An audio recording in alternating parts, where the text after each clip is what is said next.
Anupama episode देखने वाले सभी दर्शकों को मेरा नमस्कार। अनुपमा एपिसोड देखने के लिए आप हमें सब्सक्राइब करें। तो आप आज देख रहे हैं कि सभी शाह परिवार के लोग तैयार हो चुके हैं कोठारीज के हाउस जाने के लिए। प्रेम भी जीप लेकर आ जाता है। तो आप देख रहे हैं कि तोशु उसको कैसे प्यार दिखा रहा है कि जैसे तोशु बहुत उससे प्यार करता हो। प्रेम को कहता है, बच्चे अगर तुझे किसी भी चीज़ की ज़रूरत हो तो मेरे पास आना। तो पाकी भी कहती है, हाँ हाँ आज तुम बहुत हैंडसम लग रहे हो। तो इतने में आप देख रहे हो कि कोठारीज ने गाड़ियाँ भी भेज दी हैं और उसका ड्राइवर कह रहा है कोठारीज समय के बहुत पक्के हैं तो इसलिए टाइम से चलें। तो बापूजी अनुपमा से कह रहे हैं कि प्रेम हमारी हर वक्त साइड ना ले, इसलिए उनके पेरेंट्स को अच्छा नहीं लगेगा। तो अनुपमा कहती है हाँ। तो सभी चलने की तैयारी में है और पाकी कहती है मैं तो पिछली गाड़ी में बैठूंगी। और तोशु भी कह रहा है कि हाँ हाँ चलो जल्दी चलो। तो अंश कह रहा है कि हम जीप में चलेंगे। परी और माही और राही सभी जीप में बैठ जाते हैं और निकलने की तैयारी में है। आप देख रहे हैं राही निकलते वक्त अपनी मम्मी को कह रही है कि मम्मी आप टाइम पे आ जाना। तो अनुपमा कहती है हाँ मैं टाइम पे आ जाऊंगी। और इतने में कान्हा जी की मूर्ति ले जा रहे हैं और कह रहे हैं आगे बढ़ो। तो अनुपमा हाथ जोड़कर प्रार्थना करती है कि भगवान आप हम पर कृपा बनाए रखना। तो अनुपमा सोच रही है कि कान्हा जी मुझे अच्छा ही संदेश दे रहे हैं। उस वक्त भी जब मैं द्वारका में गई थी तो मुझे कान्हा जी ने आप खुद दर्शन दिए थे, जब प्रेम मेरे सामने तस्वीर लेकर आ गया था। तो कोठारीज फैमिली में भी जब हम गए तो वहाँ पर भी हमें श्रीनाथ जी ने दर्शन हुए। बस मेरी बेटी के लिए सब कुछ अच्छा हो, जो मेरे मन में शंका है वो सभी दूर हो जाए। तो आप देख रहे हैं कि अनुपमा अपनी बातें सोच रही है और कान्हा जी को प्रार्थना करती है कि आज मैं बहुत ही हिम्मत के साथ कोठारीज के फैमिली में जा रही हूँ। तो आगे हमें देखने को मिलता है कि अनुपमा बहुत खुश होती है और जल्दी जल्दी ही सारा अपना घर जो है बंद करती है, सारे खिड़की दरवाजे बंद कर देती है। और तभी हमें देखने को मिलता है कि वहाँ पर एक ऑटो रिक्शा वाला आ जाता है और उसको अनुपमा रोकती है और वहाँ उसमें बैठ जाती है। और वहाँ पर आसपास में एक आंटी कह जाती है कि घर का ध्यान रखना, हम कुछ ही देर में आएंगे। तो ऐसे ही वहाँ पर हमें अगले ही पल दिखाया जाता है कि वहाँ पर कोठारी है, उसमें प्रेम और तोशु की सारी शाह फैमिली वहाँ पर पहुँच चुकी है। सारे डेकोरेशन देखकर हैरान होते हैं और तोशु तो चश्मा उतार कर सारी डेकोरेशन देखता है। सारे कहते हैं ये तो इतनी इज्जत तो हमारी घर में नहीं होती जितनी ये हमारी कर रहे हैं। ऐसे ही सब हैरान होते हैं और तभी इन पर फूलों की वर्षा की जाती है। तोशु बाहर आ जाता है गाड़ी से। तभी जल्दी पर कोठारी और उनकी ही माँ आती है बाहर, यानी प्रेम की दादी बाहर आती है, उनको बाहर देख रही होती है और हसमुख शाह भी देखते हैं। और वो उनकी मोटी बा कहती है कि इतने सालों बाद पराग हमारे अपनी फैमिली के साथ घर आया है तो उसका स्वागत तो होना चाहिए। तभी अनुपमा भी ऑटो रिक्शा से उतरती है और सभी देख के हैरान होते हैं कि हमने तो गाड़ियाँ भिजवाई थी, अनुपमा फिर भी ऑटो से आई है। और तभी प्रेम को उनकी दादी कहती है कि ये सारे सामान पर तुम हाथ लगा देना, ये सारा सामान हम गरीबों में बांट देंगे। ये पराग कोठारी ये बात सुनकर बहुत ज़्यादा खुश होता है। और तभी उनकी माँ क्या करती है, उनकी आरती उतारने लग पड़ती है। और अंश भी देखता है कि वहाँ पर एमडी गौतम भी होते हैं जो कि उसकी गेम बाय करने वाले थे। वह सोचता है कि उनके साथ तो बात करूंगी। और पाखी भी अपनी बेटी शानी को गौतम की तरफ इशारा करती है। उसको लगता है कि ये राजा होगा और उसको ये पता नहीं है ये इस घर का जमाई है। तभी उसकी प्रेम की बहन जाती है आगे और प्रेम को और राही को और अनिल भाई भी बहुत खुश होते हैं। तभी राही और प्रेम आगे बढ़ते हैं और उनकी मोती बा उनकी आरती उतारनी शुरू कर देती है। ऐसे ही हमें गाना सुनने को मिलता है, उसी पल गाना सुनने को मिलता है और ये सब पराग कोठारी स्माइल करते हुए देख रहे होते हैं। और उनकी माँ कैथी क्या करती है, उन पर फूल बरसाती है और उनको राही को मिठाई खिलाती है, पर प्रेम खाने से मना कर देता है। फिर मोटी पा के कहने पर वो हाथ में मिठाई पकड़ लेता है। ऐसे ही हमें आगे देखने को मिलता है कि माही साइड में खड़ी हुई जेलस फील कर रही होती है कि काश के मैं राही की जगह होती। तभी मोतीबा कहते हैं कि जल्दी जल्दी से तुम ये सारा सामान को हाथ लगा दो, ये सारा सामान हम गरीबों में बांट देंगे। ऐसे ही उनकी अपने हाथों से नजर उतारते हैं और कहते हैं कि बहुत पल बाद मेरा बेटा प्रेम घर आया है। ऐसे ही उनका स्टाफ क्या करता है, बारी बारी थोड़ा थोड़ा सामान उनके आगे करता है और उनको कुछ पैसे थे, कुछ खाने का अनाज था, कुछ बादाम, कुछ ड्राई फ्रूट थे। ऐसे ही वो करते हैं, एक एक चीज को हाथ लगाते हैं पहले प्रेम और राही दोनों, और फिर वो कहते हैं कि बाद में इसको हम गरीबों में दान कर देंगे, यानी डोनेट कर देंगे। ऐसे ही हमें देखने को मिलता है। तभी पराग कोठारी कहता है, अनुपमा जी आप इस घर में पहले तो आए थे, पर पहले हम कुछ और बन के आपके सामने पेश आए थे, अब कुछ और है। तभी अनुपमा को सारी पिछली बातें याद आ जाती हैं और तभी ख्याति बात पलटाती है और कहती है चलो चलो सारे अंदर चलते हैं। ऐसे ही सारे अंदर की तरफ बढ़ने लग पड़ते हैं और जाते जाते रास्ते में बात कहने लग पड़ती है, मैं तो कपाड़िया हाउस को ही महल मानती थी, ये तो उनसे भी ऊपर निकले हैं। तभी वहां से प्रार्थना जा रही होती है और उसकी चुन्नी कुछ पेड़ में फंस जाती है और तभी वो अंश आता है, वो निकाल देता है और उनसे कुछ बातें करने लग पड़ता है। ये सारी बातें दूर खड़ा हुआ गौतम देख रहा होता है। गौतम प्रार्थना को घूर रहा होता है पर प्रार्थना उस तरफ नहीं देख पाती, तो ऐसे वो हंस रहे होते हैं और वो अंदर को चले जाता है। गौतम बहुत ही गुस्से में होता है, एक तो पहले ही प्रेम आ चुका है घर में और दूसरी बात से, और वहां पर पाखी इशू कह रही हो, इशारा मारकर गौतम की तरफ इशारा करती है और उसको लगता है कि वो राजा है और कहती है वो देखो राजा कितना सुंदर और कितना हैंडसम है। तभी ये नील की वाइफ उसके पास आती है और कहती है जमाई जी चलिए अंदर चलते हैं सारी फैमिली के साथ। तभी वो देखकर बड़ा शौक होती है पाखी के, जमाई जी इसका मतलब ये राजा नहीं है, ये तो बहुत हैंडसम था। और ईशानी सामने से कहती है ठीक ठीक था, तो देखते हैं अभी राजा कौन है। वो कहती है, तो ऐसे ही दोनों बहुत क्यूरियोसिटी में चले जाते हैं और उनके सामने तभी राजा आ जाता है एकदम।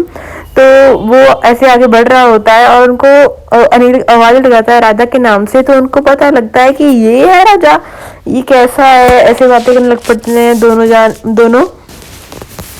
तो आप देख रहे हैं कि पाकी और यू देखते हैं कि ये तो इनका जमाई राजा है और राजा कौन है।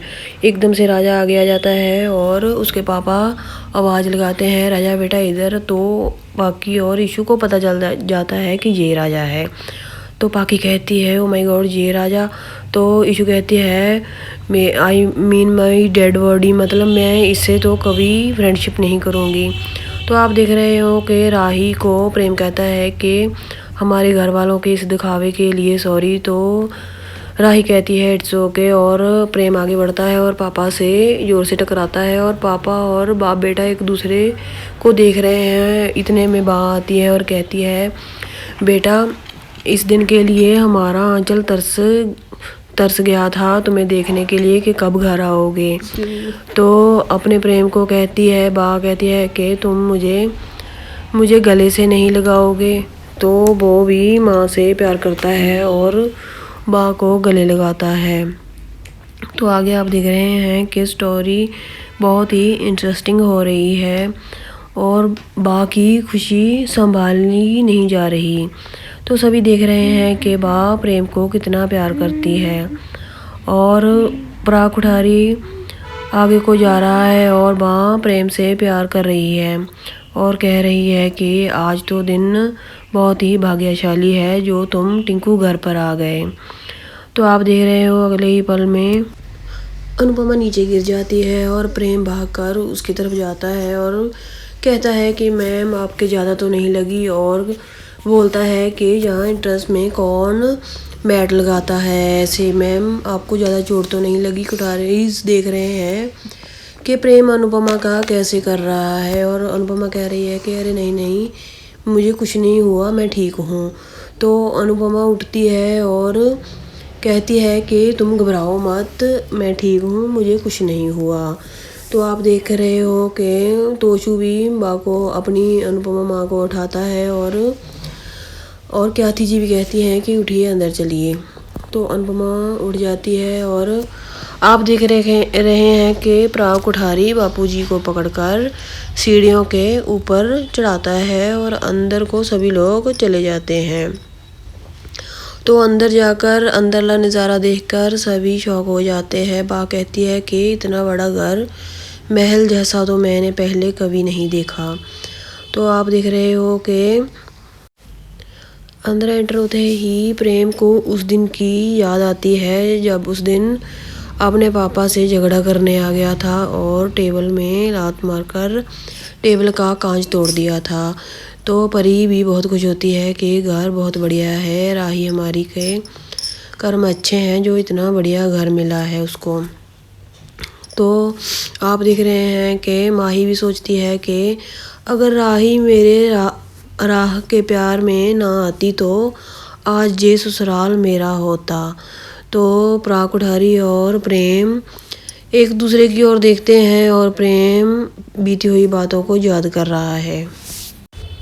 तो उसी वक्त आप देख रहे हो कि पाकी कहती है कि मैं आपका पूरा घर देख सकती हूँ और बापूजी उसे टोकते हुए कहते हैं पाकी, और बाकी रुक जाती है। तो बा कहती है कि प्रेम की बा कहती है कि हाँ हाँ क्यों नहीं, तुम देख सकती, लेकिन आरती के बाद दुनिया इधर की इधर हो सकती है और हमारी कान्हा जी की आरती इधर से उधर नहीं हो सकती। उसका समय सही समय पर ही हम आरती करते हैं। तो अनुपमा सोचती है कि कान्हा जी के उस दिन बहुत ही अद्भुत दर्शन हुए थे। वो उस दिन पराग कोठारी से जो बातें हुई हैं वो सोचती है। और आप जानते हैं कि अनुपमा ने कहा था कि आगे श्रीनाथ जी के दर्शन इस घर में ना हो, बेशक किसी मंदिर में या किसी दुकान में हो जाए मगर इस घर में ना हो।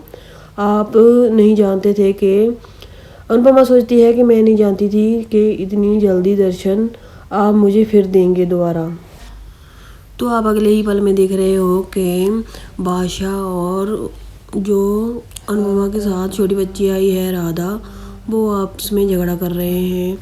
और छोटी बच्ची कह रही है मैं सेल्फी खींच रही हूँ और बादशाह कह रहा है कि आंखें खोल कर खींचो ना। तो अंश कहता है अरे अरे राधा, जे तू मेरा फ़ोन लेकर जहाँ पर आ गई मैं और वहाँ पर परेशान हो रहा हूँ। तो पूछता है अरे बात क्या हो गई। तो बच्चा कह रहा है कि इसको बोलने की तमीज़ नहीं है। तो छोटी लड़की कह रही है कि तुम्हें कौन सी तमीज़ है। तो वो कहता है कि चलो एक दूसरे से सॉरी मांगो, और सभी अंदर चले जाते हैं। तो आप देख रहे हो कि पूरी कोठारीज फैमिली और शाह फैमिली एक साथ बैठ जाती है और आपस में बातें करते हैं। अनुपमा सोच रही है कि आज जो भी हो सब कुछ अच्छा ही हो, उसके तो मन में यही है। तो राही प्रेम अनिल कहता है कि प्रेम हमारे पास बैठो, और वो राही और अनुपमा के पास जाकर बैठ जाता है।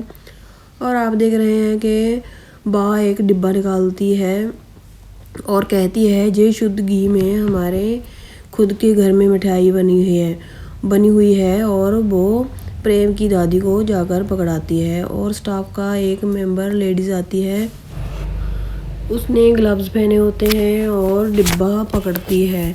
तो सभी लोग देख रहे हैं कि हमारा डब्बा ग्लव्स पहन कर पकड़ रही हैं। तो इतनी में प्रेम की दादी कह रही है कि शाम को डिनर के बाद यही मिठाई सबको दी जाएगी, इसको खास संभाल कर रखना। तो बा खुश हो जाती है। तो आप देख रहे हो कि अगले पल में पराग कोठारी कहते हैं कि आओ मैं आपको हमारी फैमिली से इंट्रोडक्शन करवा देता हूँ। तो वो कहता है कि ये मेरी बेटी प्रार्थना है, और गौतम की ओर हाथ कर कहता है कि ये मेरे जमाई राजा जी हैं, ये हमारे राजस्थान के बहुत बड़े ख़ानदान से हैं, ये हमारा कोठारीज का संभाल रहे हैं, बिजनेस संभाल रहे हैं। और बा कहती है कि हम तो इन्हें बहुत बार कहा है कि जुआई की तरह थोड़ा सा अकड़ कर रहें, मगर ये तो हमारा बेटा बनकर रहता है। परी अंश को कहती है कि तुम इतना भी मत घूरो कि अगला थोड़ा सा टॉर्चर हो जाए आगे से। परी उसको अंश को कहती है कि आराम से बैठो। पराग कोठारी कहते हैं कि मेरा प्रेम हमारे साथ नहीं रह रहा तो इसीलिए गौतम हमारे साथ बिजनेस में मदद करता है और हमारे साथ रहता है। तो आप देख रहे हैं कि अनिल कहता है कि ये प्रेम जो है ना हमारा सबसे बड़ा बेटा है, इससे हम बहुत ही प्यार करते हैं। तो प्रेम भी आगे से कहता है कि हाँ हाँ काका काकी मेरे लिए माँ बाप के समान हैं, तो मैं भी और मेरे बेस्ट फ्रेंड भी हैं, मैं भी इनसे बहुत प्यार करता हूँ। तो जो छोटा बच्चा बादशाह होता है वो कहता है कि प्रेम भैया और राही दीदी अब आप कहीं मत जाना, हमारे साथ ही रहना। तो जो छोटी बच्ची राधा होती है वो कहती है जहाँ तू है वहाँ कोई रह सकता है। तो सब उंगली के इशारे से उसे चुप करने के लिए कहते हैं। तो कहते हैं कि अगले ही पल में बा उनको कहती है कि आपके बच्चे क्या कर रहे हैं। तो बा कहती है कि ये हमारा पड़पोता है अंश, ये जो वो कहते हैं ना गेम में कैरियर बना रहा है। तो सभी अपना अपना बता रहे हैं कि परी फैशन डिज़ाइनर है और सीए की कोर्स भी कर रही है, और सभी लोग एक दूसरे से बातें करते हैं और बहुत खुश होते हैं। आप देख रहे हैं कि पाकी भी मौका पाते ही इशू के बारे में बताने लग जाती है। ये तो इसके 1 मिलियन फॉलोवर है। और राजा कहता है रियली, हाँ कहता है कि बाकी कहती है कि हाँ हाँ तुम्हें भी इसको फॉलो करना चाहिए। तो आप देख रहे हैं कि अनुपमा भी छोटी बच्ची के बारे में बताती है कि इसकी मम्मी का एक्सीडेंट हो गया था, तो वो तब से ही मेरे पास रह रही है, जब वो ठीक हो जाएगी तो अपने घर में चली जाएगी। तो पराग कोठारी बच्ची के बारे में पूछता था, तो इसीलिए अनुपमा ने उसको जवाब दिया था। तो आप देख रहे हैं कि राही और प्रेम एक साथ बैठे हुए हैं और राही कहती है कि जहाँ का माहौल कुछ अजीब सा है। तो प्रेम कहता है कि हाँ हाँ मैं इसीलिए यहाँ नहीं आना चाहता था। तो राही कहती है कंप्लेंट मत करो, स्माइल करो। तो राही प्रेम को स्माइल करने के लिए कहती है जरूर करें। तो आप देख रहे हैं सभी लोग आरती कर रहे हैं और कान्हा जी की महिमा का गुणगान गा रहे हैं। नेक्स्ट एपिसोड देखने के लिए हमें सब्सक्राइब जरूर करना। तो कल देखते हैं क्या होता है अनुपमा एपिसोड में। अलविदा।